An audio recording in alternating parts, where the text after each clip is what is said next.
Carl's oldest son and his wife, and I'm going to read this to you. This is not just about my dad. This is about my mom and dad.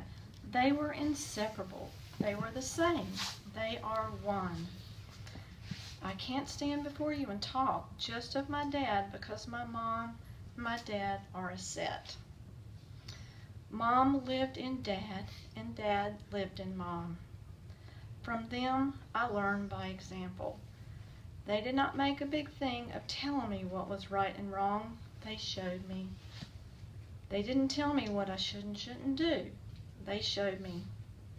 From their examples, I learned about God, family, love, honesty, faithfulness, responsibility, respect, dedication, compassion, persistence, and consistency. They did this by exhibiting these traits every hour of every day. The education I got from my parents far outweighed any formal education I received. I am fortunate to have them as parents. Because of their hard work in raising our family, I am able to stand here with no regrets. Dad knows I loved him, and I know he loves me. We would find excuses to call each other often, asking for advice when we really didn't need it. But it gave us a chance to talk. It gave us a chance to say, I love you, when the call was over. I've never met anyone that did not instantly like my dad. I never met anyone that he wouldn't help. If he tried, he would have lots of friends, but he had my mom, and that was all he needed.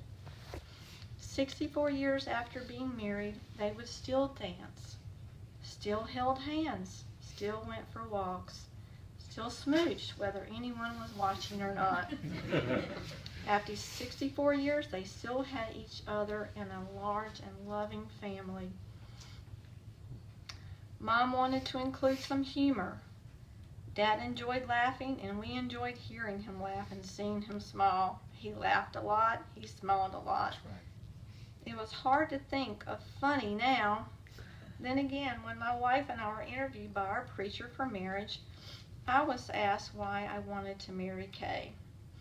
Without hesitation, I immediately answered, anything I do is better if she is with me.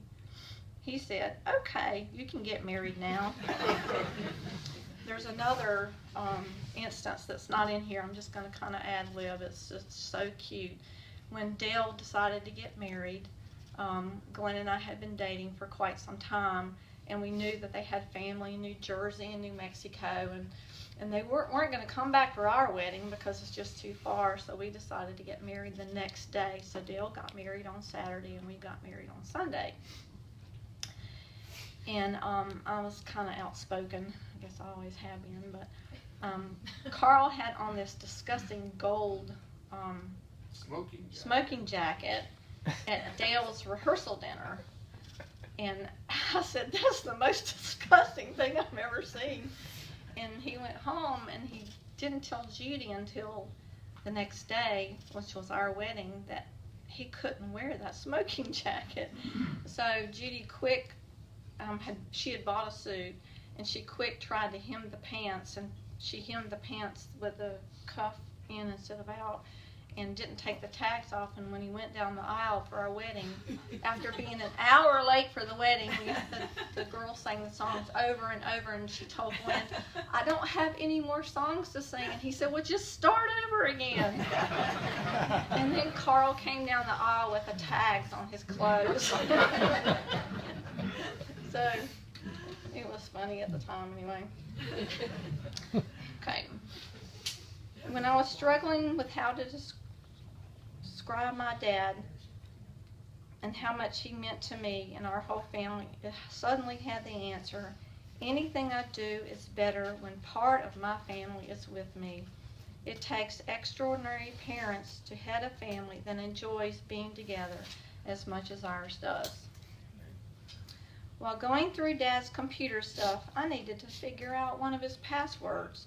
The program gave me a single hint, Ray. Ray was Judy's brother.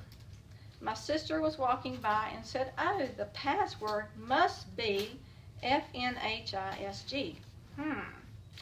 Fantastic. Never had it so good." A family saying that Uncle Ray had started. Anytime you asked Uncle Ray how he was doing, the answer you got was, "Fantastic. Never had it so good." Nope, that didn't work. I needed more characters. I am FNHISG. I am fantastic. Never had it so good.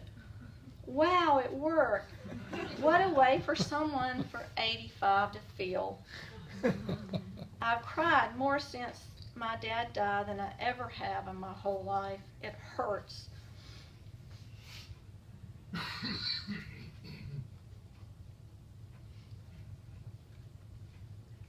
I miss him, and I always will. Slowly, the joy of remembering the wonderful life he led and the wonderful life he gave me and our whole family will overpower the grief of missing him. I am so lucky to still have my mother and the part of my father that lives within her. Slowly, the grief will be replaced by all the wonderful memories of having wonderful parents. I look forward to forgetting the grief and remembering the memories. Amen.